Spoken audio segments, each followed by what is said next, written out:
Marchosius, god of the stove, born from a spark when stone struck stone. He was a god with a great love for humanity and their well-being. Millennia ago, the people sought to expand their city. They built a dwelling on the plains and called it the Gweli Assembly. The stove god cared greatly for the people, turning himself into minions who went into every home, fostering food and solidarity alike. Alas, their home was taken by a flood. The waters ravaged the Gweli Assembly and forced the people back south to Liyue Harbor. Though the distance was not far, the journey was plagued by a terrible storm. For a dozen days, the Adepti stayed by their side.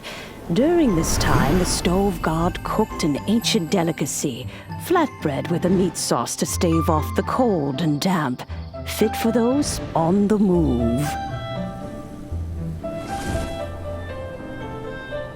Centuries later, disaster and plague arose once more.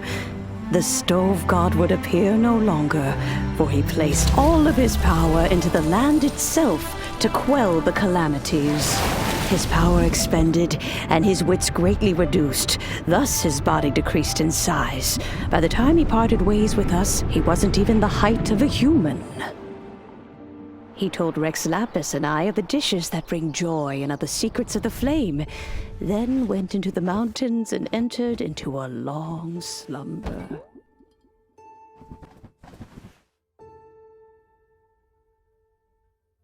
The stove god departed, and Guoba was born. When he awoke, he ate the chili mince cornbread buns placed on the offering table by a young lady in yellow.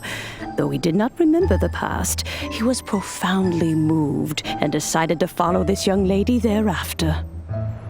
The stove god had quietly disappeared, but the vendors rose early to hawk their wares. People went out to buy goods, lit their stoves, and cooked food, just as they had done every day for as long as they could remember. In Liyue, things have always been this way.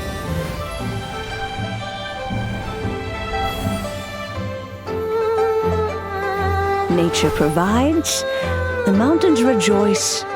We are blessed by heaven's good grace. Years have gone by. The world has transformed, but our way of life survives.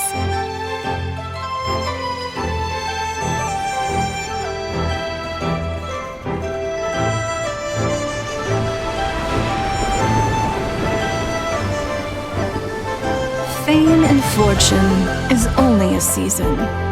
It is the moment that we should embrace.